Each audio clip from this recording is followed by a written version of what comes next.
No ID, no name, only boots. Boots on doorsteps, boots in bedrooms, boots without warrants. Faces covered, not with shame, but with fabric. Synthetic intimidation, full-face masks, government issue or freelance fascist flair. They do not speak their names. They do not show their eyes. They are not here for justice. They are here for obedience. No ID. In that silence, between the crack of the door and the thud of a boot, is the death of a republic. It doesn't scream, it whispers, and the whisper sounds like, "Show me your papers." But what if the papers were the Declaration of Independence? What if the hunted carried the Bill of Rights under his tongue like a cyanide pill, ready to swallow it before they could spit on it? No warrant. Only whispers in the dark and the bang of a battering ram, coming for people who do not know what they did wrong. Brown skin, black thoughts, red dreams, wrong place, wrong prayers, wrong time, no crime, just category. They said it would be for your safety. They said it would be temporary. They said if you have nothing to hide, you have nothing to fear. But the masks don't believe that. The boots don't knock. And the hunted, they don't get a lawyer. They get a flashlight in the eyes and a body bag in the back of a van with no plates. So you ask,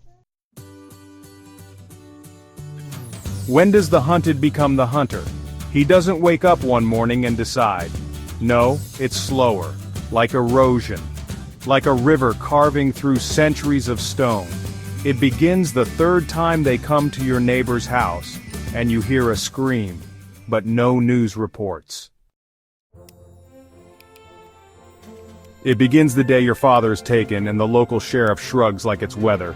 Some character, "It's out of our hands," he says, like due process was optional now, like America is a neighborhood under new management.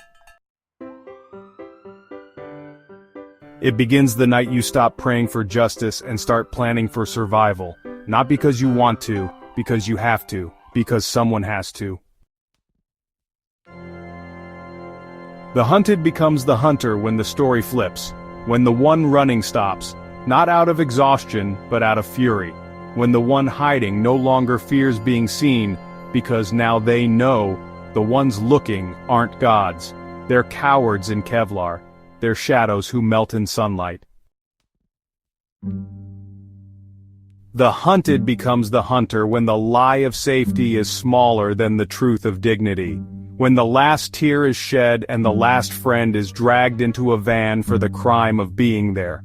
No face, no name, no badge, no warrant, and yet, they come.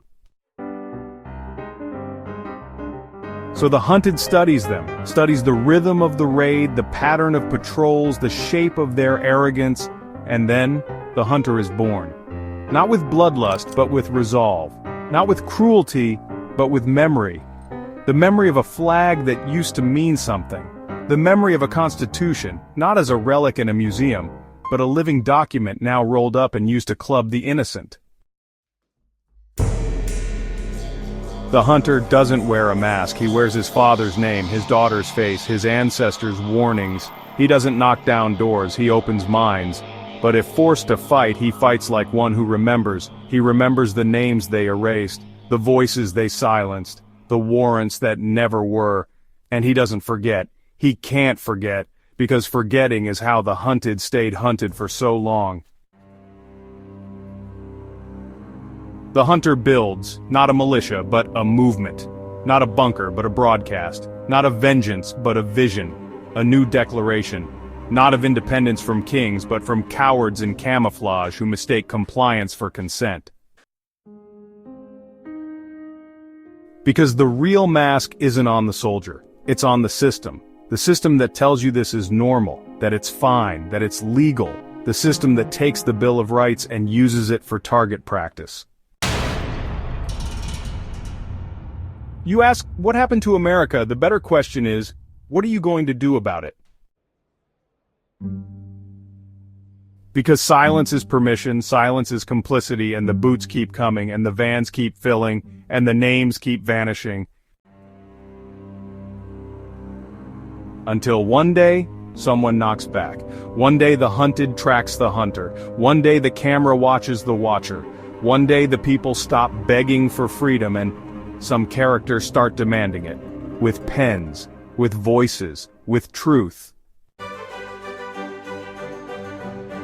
And if that fails, then, with fire not of destruction but of revelation, fire that shows who stands with the masks and who stands for the light.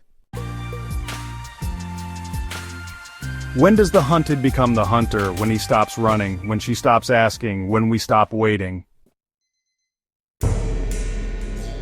Because if we wait any longer, we will not be hunted, we will simply be some character gone.